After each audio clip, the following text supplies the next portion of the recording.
Well.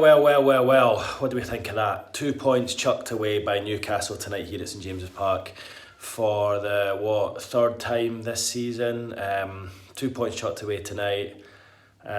Similar story against Liverpool, and then Arsenal 1-0 in front and of course conceded late on. 3 games tonight, 3 games this season already at home where the team have conceded late goals, switched off, and huge points have been lost. And Eddie Howe's just been reminded about that in his press conference just now, that Newcastle would be up there and I think it's 6th or 7th had those goals not gone in.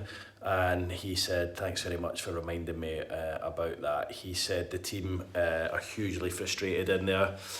And so they should be, because it was just some really schoolboy defending as far as I'm concerned that gave Tottenham a point at the end. To get your noses back in front at 2-1 up from the penalty spot, really well taken by Anthony Gordon. He had to show a lot of he had to show his character to tuck that away, because he's not been playing well of late, and it was a big penalty. He's not scored in the Premier League for a long time. But for him to do that, and then for the team to switch off in the way they did from that corner kick, it was just, I watched it was one of those ones where I was like, surely someone's going to clear that. It's in.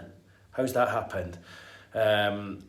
Just the original corner, Ramsdale probably should have done better. And then the overhead kick, there was, I think, 3-4 players with an opportunity to clear, and they just let it bobble through them. And then Ramsdale's reacted probably slowly, but also probably expected at least one of them are going to hack it clear. And the ball didn't even go in the corner. I have to say, Ramsdale hasn't covered himself in glory at that moment in time, but there is mitigation for him, because I feel one of the defenders should have cleared that. I think it went through Malik Chow's legs.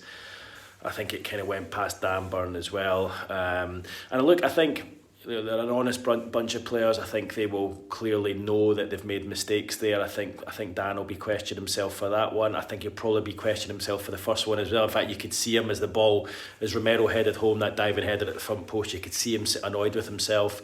I actually thought it was really good from Romero. I thought the header was superb. The movement to get away from Burn and score was very, very good. I thought the defending at the second goal is inexcusable though, and I just think at this level, you can't concede goals like that if you want to be high up in the Premier League table and competing for trophies. And that's something Newcastle have prided themselves on for a while now, for a number of years, to be able to see out games, do the dirty things, be clever. It felt a bit to me like when it went 2-1 up and then Eddie went to 5 at the back, it almost just gave Spurs a little impetus that they could score, that Newcastle were happy with what they've got. Look, I understood them going 5 at the back and changing it and putting the extra defender on there, but I think mentally, I think it psychologically can sometimes give the opposition team a bit of a come on, and I think that happened today. But to concede 2 goals, both to central defenders, or a central defender should I say, it's just not on, and it just feels like the points were chucked away. I mean, I think Newcastle were fortunate to get the penalty. I have to say it was soft. There would be a number of penalties given every game if that was given. I can see why it was given, but I've got to say it was soft. And although Bentancur wasn't looking at the ball, there was a bit of grappling from both the players. But look, you get the fortune, you get the penalty, you score the penalty, brilliantly tucked away by sub Gordon. Incidentally, good to see both subs scoring today, Gordon and Bruno Guimaraes. Tucks it away brilliantly, and then to throw one in at the end like that, it's just very, very frustrating for all concerned. And I think you guys will be going home tonight annoyed that you could have had so many points on the board. And I think just listening to Eddie, that's his frustration, that he feels things are getting better. He feels that you've turned the corner, and he said he feels a lot better now than he did after the Brentford defeat or the West Ham defeat. And he says as a team he feels that they're in a much more positive place, which makes the loss of that 95th minute Romero overhead kick even harder to take, because it felt like you're getting past that. Like, I thought the performance against Everton was superb. The performance against Man City was superb. If you won that one tonight and then beat Burnley on Saturday, you're on a roll, you're up there, and things are looking good. If you'd won this tonight and beaten Burnley, you would have gone above Sunderland in the table, and it shows how quickly things can turn around. But look, you're not going to get anywhere this season if you're not able to see out games. And you look at defenders like Dan Burn, he's been here for a long time, and you look at Fabian Schär, you look at Livramento and Hall, you know, they've played in the team. They should be in a position where they know how to see these games out. Maybe with Nick Pope in goals, it was a different story there. And, you know, maybe with the Romero one, the header, the first one he gets down and saves with his foot rather than Ramsdale going down with his hand. Maybe comes out and catches or clears fist the corner away. But then we've seen Pope come out a couple of times, namely against Brentford recently, and make a bit of a rick of it himself. So look, there's been mistakes throughout the team. You can't just blame one person. I felt there was an opportunity there for Ramsdale tonight. Did he take it? Probably not. He will be kicking himself after that. But at one stage, look, it just looked like it was going to be a 1-0 win. Bruno with a goal, terrific goal it was, on as a substitute, phenomenal finish into the corner. It looked as though it was going to be one of those nights when Bruno was the hero. But to get 3 more goals after that and all that drama, I just did not see that coming at all. Newcastle need to be better at seeing the game out. Couple of other things. I don't know where the ref got 9 minutes from. I don't think you can blame the ref though, because he gave you a penalty that I didn't think was a penalty. I don't know where he got 9 minutes from. But still, and then a couple of things on Bruno. I don't know if you saw this, but when Romero scored his second goal and he ran over, hi Jimmy, and he ran over to the corner doing the old Bruno celebration.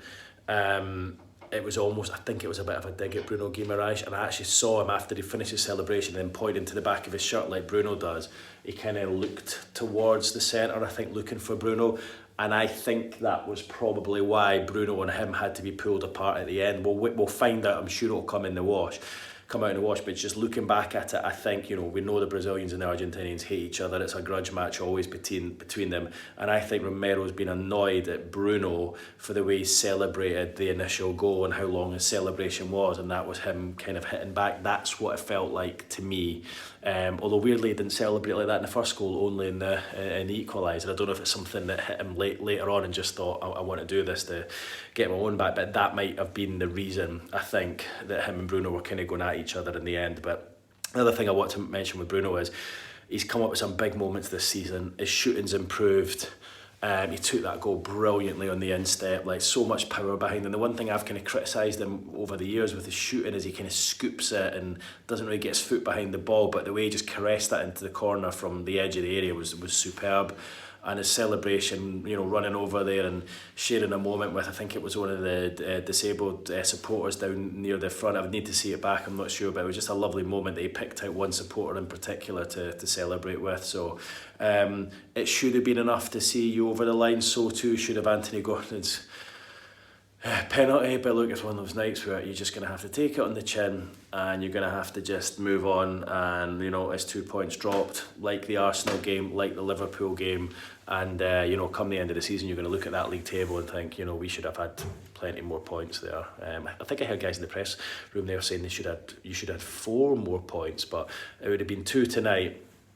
You'd had all 3 tonight. Of course, Liverpool would have been 1 and Arsenal would have been 1. So yeah, 4 in total. But yeah, 4 points is a big amount of points in this league, isn't it? So yeah, not taking advantage of Spurs' fragility.